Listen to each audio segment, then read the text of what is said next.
Hello students. आज का हमारा जो टॉपिक है वो है मॉडुलस इनइक्वालिटीज़। ठीक है, तो स्टार्ट करते हैं। तो हमारा जो फर्स्ट पॉइंट है वो क्या है, mod of x is not equals two plus minus x. Mod of, जब भी तुम्हें मॉड ऑफ एक्स लिखा दिखे ना तो वो प्लस माइनस एक्स के इक्वल नहीं होता है। ठीक है, तो फिर मॉड एक्स को हम क्या बोलते हैं, mod x is equal to x when x is either greater than zero और equals to zero. Mod x का वैल्यू क्या होता है, एक्स के इक्वल होता है। कब, जब एक्स हमारा या तो पॉजिटिव हो या तो जीरो हो।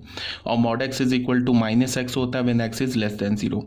देखो कुछ छोटे छोटे पॉइंट्स हैं जो कि काफ़ी इंपॉर्टेंट है, और आगे जो हम लोग हमारा जो सब्सिक्वेंट चैप्टर्स होंगे उसमें ये छोटे छोटे पॉइंट्स से काफ़ी इंपॉर्टेंट है। इसी से जो मैथमेटिकल स्टेप्स जितने भी आएंगे ना या कैलकुलेशन करने में ये जो पॉइंट्स है काफ़ी यूज़फुल होंगे, तो इसको काफ़ी ध्यान से देखो। सेकंड हमारा क्या लिखा है कि मॉड एक्स जो होगा वो ए के इक्वल है। अगर मॉड एक्स कभी भी तुमको ऐसा इक्वेशन दिखे mod x is equal to a, तो यहाँ से हमें क्या मिलेगा, x is equal to a और minus a provided a is greater than zero. एक्स का वैल्यू क्या होना चाहिए, या तो ए होगा या तो माइनस ए होगा, provided a is greater than zero. इसका क्या मतलब है कि जो ए होना चाहिए ना वो पॉजिटिव होना चाहिए। अगर मान लो कि तुम्हें ऐसे दिख रहा है, सपोज दैट तुम्हें कुछ इस टाइप का इक्वेशन दिखा, मॉड एक्स, मान लो mod x is equal to, मान लो मिल जाए -3, और बोले कि देन फाइंड एक्स। अगर तुमसे बोले कि देन फाइंड एक्स, एक्स निकालो, तो ऑब्वियस ही बात है एक्स का वैल्यू क्या होगा, 5 होगा। बिकॉज तुम दुनिया का कोई भी एक्स डाल दो यहाँ पे, उसका जो मॉडुलस वैल्यू होगा ना वो या तो जीरो होगा, वो या तो पॉजिटिव होगा, वो निगेटिव तो हो नहीं सकता। तो अगर तुम्हें बोले कि mod x is equal to -3 then find x, इसका क्या मतलब है कि एक्स का वैल्यू 5 होगा। और अगर मॉड एक्स का वैल्यू मान लो गिवन है 4, यहाँ पे ये 4 क्या है, पॉजिटिव नंबर, तो हम क्या बोलेंगे, x इज इक्वल टू -4 और x इज इक्वल टू 4। या तो x 4 होगा या तो x का वैल्यू -4 होगा, बीच में और है। ठीक है, तो यही बात यहाँ पे लिखी हुई है कि x is equal to a और -a, बट कंडीशन क्या होना चाहिए कि ये जो a होगा ना ये ग्रेटर देन जीरो होना चाहिए। और mod x is equal to a अगर लिखा है और मान लो कि a greater than equals to zero है, तो हम ऐसे नहीं लिखेंगे कि मॉड हटा दिया तो लेफ्ट हैंड साइड में प्लस माइनस एक्स कर दिया इज इक्वल टू ए कर दिया, then x is equal to -a और a। ये हमारा फॉल्स एक्सप्लानेशन है, ये करेक्ट एक्सप्लानेशन नहीं है। ठीक है, तो पॉइंट नंबर 1 हो गया, पॉइंट नंबर 2 भी हो गया। इसके कुछ एग्जांपल्स देख लेते हैं। अगर गिवन है mod x is equal to -3 तो plus minus x is equal to -3। अगर कोई बच्चा ऐसे करता है, फिर एक बार बोलता है कि यहाँ से plus x is equal to -3 ले लिया, और यहाँ से एक बार minus x is equal to -3 ले लिया, यहाँ से हमें एक्स की वैल्यू -3 आ गई और यहाँ से एक्स की वैल्यू 3 आ गई, तो ये एक्सप्लानेशन है ना हमारा फॉल्स है। आ रहे हो बात समझ में, ये क्यों हमें रॉन्ग रिजल्ट मिला। देखो यहाँ से क्या हुआ कि तुम्हें x की दो वैल्यूज मिल गई, x is equal to -3 and x is equal to 3। ठीक है, यहाँ पे तो दो वैल्यूज मिल गई, बट तुम देख सकते हो यहाँ पे क्या लिखा है, mod x is equal to -3, जो कि पॉसिबल ही नहीं है। ठीक है, मॉड एक्स, क्योंकि ये जो लेफ्ट हैंड साइड में लिखा है ना मॉड एक्स, ये नॉन निगेटिव होता है, ये या तो पॉजिटिव होता है या तो जीरो होता है, ये निगेटिव नहीं हो सकता। तो यहाँ पे क्या लिखा है, एक नॉन निगेटिव नंबर लिखा है और इधर क्या लिखा है, एक निगेटिव नंबर लिखा है, जो कि पॉसिबल ही नहीं है। बट अगर तुमने यहाँ पे मॉड एक्स को प्लस माइनस एक्स किया तो यहाँ पे एक्स के दो वैल्यूज मिल गए। क्यों ऐसा हुआ, बिकॉज हमने मॉड एक्स को प्लस माइनस एक्स के इक्वल किया, विच इज़ नॉट करेक्ट, जो कि करेक्ट नहीं है। ठीक है, एक्चुअली में क्या होगा कि mod x is equal to -3 है, ये रॉन्ग है, as -3 is less than zero. तो mod x is equal to -3 अगर तुमसे कभी भी बोले सॉल्व करने के लिए, या mod x is equal to एक निगेटिव नंबर दे दे सॉल्व करने के लिए, तो क्या होगा, एक्स की वैल्यू हमें 5 मिल जाएगी। ठीक है, इसी बात को यहाँ पे क्या बोला कि if a is less than zero then x is equal to a will have no solution. अगर a का वैल्यू निगेटिव है तो x is equal to zero का सॉल्यूशन नहीं होगा, sorry x is equal to a का solution नहीं मिलेगा। तो फिर सॉल्यूशन कैसे मिलेगा, अगर mod x is equal to, मान लो यहाँ पे राइट हैंड साइड में यहाँ पे या तो पॉजिटिव नंबर गिवन हो या तो जीरो गिवन हो, तब उसका सॉल्यूशन मिल जाएगा। मान लो कि अगर मैंने बोला कि mod x is equal to zero बोला, तो यहाँ से हमें क्या मिल गया, x is equal to zero, because x का वैल्यू जीरो रखोगे तो उसका मॉड x क्या हो जाएगा, जीरो हो जाएगा। अगर मान लो मॉड x का वैल्यू मैंने 1 बोला, तो यहाँ से हमें क्या मिल जाएगा, x इज इक्वल टू -1 और 1। अगर मैंने मॉड एक्स का वैल्यू -1 बोला तो यहाँ से क्या होगा, x इज इक्वल टू 5। मतलब x इज इक्वल टू 5 बोलने का मतलब कि क्वेश्चन गलत नहीं है, ये बोलने का मतलब है कि value of x does not exist. तो फाइनली हमारा सेकंड पॉइंट भी कंप्लीट हो गया। अब बच्चों आ जाओ पॉइंट नंबर 3 में। पॉइंट नंबर 3 में क्या बोल रहा है कि जो मॉड ऑफ x है ना, ये देखो, ये जो मॉड ऑफ x है ये या तो पॉजिटिव होता है या तो 0 के इक्वल होता है। पॉजिटिव कब होता है, जब x का वैल्यू या निगेटिव ले लो नंबर, या x का वैल्यू पॉजिटिव नंबर ले लो, तो उसका जो मॉडुलस वैल्यू होगा, क्या बोल रहा हूँ सुनो ध्यान से, मैंने बोला कि अगर तुमने x का वैल्यू पॉजिटिव लिया तो उसका मॉडुलस वैल्यू भी पॉजिटिव होगा। अगर x का वैल्यू तुमने एक निगेटिव नंबर लिया तो उसका भी मॉडुलस वैल्यू निगेटिव होगा। अगर तुमने x का वैल्यू 0 लिया तो उसका जो मॉडुलस वैल्यू क्या होगा, 0। तो हमें क्या पता चला कि जो मॉड ऑफ x है ना, वो या तो पॉजिटिव होगा या तो 0 होगा, वो निगेटिव नहीं हो सकता। किसकी बात बोल रहा हूँ, x की बात नहीं बोल रहा हूँ, मैं मॉड ऑफ x की बात बोल रहा हूँ। मॉड ऑफ x इज इधर 0 और ग्रेटर देन 0। तो यही बात यहाँ पे लिखी हुई है, मॉड ऑफ x इज इधर ग्रेटर देन 0 और इक्वल्स टू 0। ठीक है, इसका मतलब क्या है कि ये जो मॉड x है is a non negative real number. Non negative का मतलब क्या, पॉजिटिव एंड 0।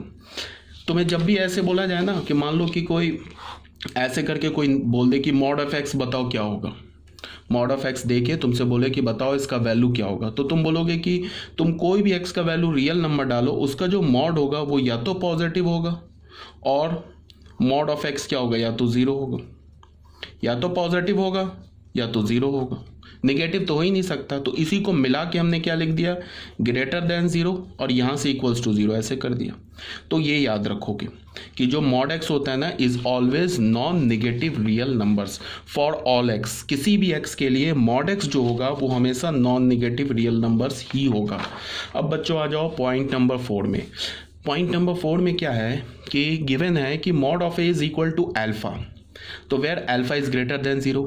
यहाँ पे तो ऑब्वियस सी बात है कि अल्फा अगर निगेटिव हुआ तो अभी मैंने बताया पॉइंट 3 में कि mod of a is equal to alpha फिर डिफाइन नहीं होगा।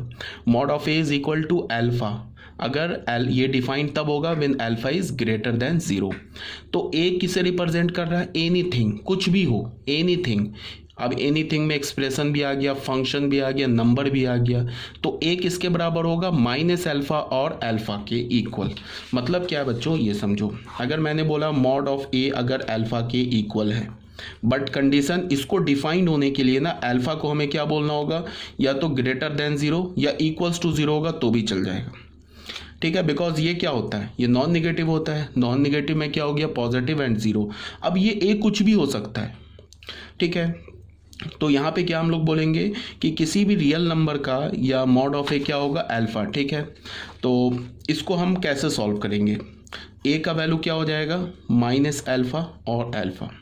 बार बार बोल रहा हूँ कि अगर ये अल्फा निगेटिव हुआ तो ये पूरा ही डिफाइन नहीं होगा। इसको डिफाइंड होने के लिए अल्फा को या तो पॉजिटिव होना होगा या तो 0 होना होगा। जैसे फॉर एग्जांपल मैं क्या बोल रहा हूँ, जैसे एक मैंने ऐसे लिख लिया, mod of x square minus 8x plus 4 is equal to, मैंने 2 लिख दिया। अब अल्फा का काम क्या कर रहा है, देखो 2 कर रहा है ना काम, और इसके अंदर x की जगह या a की जगह क्या है, x square minus 8x plus 4।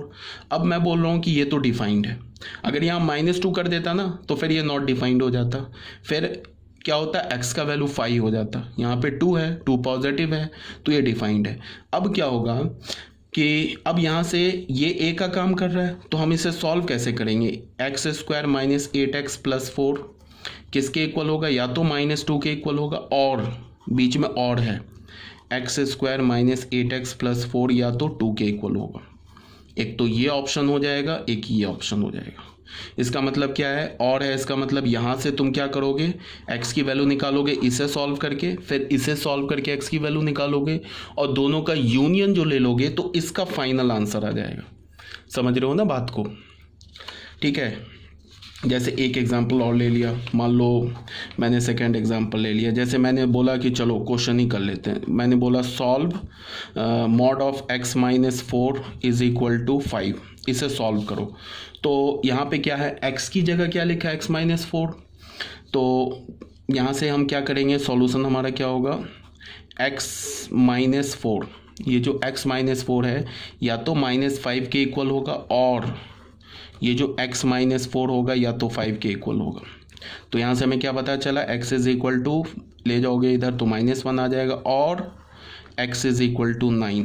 तो हमारा जो आंसर होगा वो यूनियन है ना, और का मतलब यूनियन है, तो x का वैल्यू -1 एंड 9। एक तो आंसर ऐसे लिख सकते हो, या फिर तुम बोल सकते हो x बिलोंग्स टू एक डिस्क्रीट सेट ले लो -1 एंड 9। तो ये भी हो गया। x बिलोंग्स टू -1, 9 बोलने का मतलब x -1 भी हो सकता है एंड x 9 भी हो सकता है। ठीक है, तो ऐसे सॉल्व करेंगे। क्लियर है, यही बात यहाँ पे बताई जा रही है आपको पॉइंट नंबर 4 में। तो एक क्वेश्चन नंबर 1 ले लिया हमने क्या बोला, mod of x² - 4 is equal to 1। तो देखो बच्चों, ये a का काम कर रहा है, ठीक है ना, ये a का काम कर रहा है। तो ये क्या लिखा है, mod a is equal to alpha लिखा है, और यहाँ पे अल्फा पॉजिटिव है, तो a जो होगा वो क्या होगा, या तो -α होगा या तो अल्फा होगा। तो -α का मतलब a जो है, a किसको हमने बोला, x² - 4 को, वो या तो -1 होगा या तो 1 होगा। यहाँ से हमने x की वैल्यू सॉल्व कर ली, x की वैल्यू हमें क्या मिली, ±√3। यहाँ से x की वैल्यू क्या मिली हमें, ±√5। अब बीच में और है, और का मतलब क्या होता है, यूनियन। तो हमने क्या कर लिया, ±√5 को भी कंसीडर कर लिया, +-√3 को भी कंसीडर कर लिया। तो हमें x की वैल्यू क्या मिली, -√5, -√3, √3 एंड √5। तो ये हमारा एक डिस्क्रीट सेट आ गया। और का मतलब क्या होता है, यूनियन, ऑप्शन, एंड का मतलब इंटरसेक्शन और कंडीशन, ये ऑलरेडी बताया जा चुका है। ठीक है, 5th पॉइंट एक्चुअली दोबारा लिख दिया है कि mod of a is greater than equals to 0। Mod of दुनिया के किसी भी रियल नंबर का, किसी भी एक्सप्रेशन का जो मॉडुलस वैल्यू होगा वो या तो पॉजिटिव होगा या तो 0 होगा। इस बात को ध्यान में रखोगे।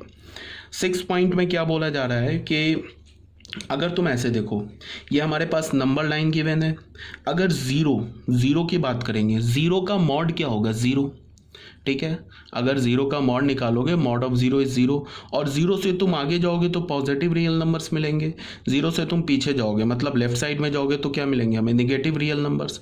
तो नेगेटिव का भी मैग्नीट्यूड क्या होगा, मतलब मॉडुलस वैल्यू क्या होगा, पॉजिटिव, और पॉजिटिव का भी मॉडुलस वैल्यू क्या होगा, पॉजिटिव। तो इसका क्या मतलब है कि अगर तुम 0 से राइट हैंड साइड के नंबर्स लेते हो ना, अगर 0 से तुम राइट के साइड पे जाओगे तो सारे नंबर्स का जो मॉडुलस वैल्यू है ना वो इंक्रीज करता जाएगा।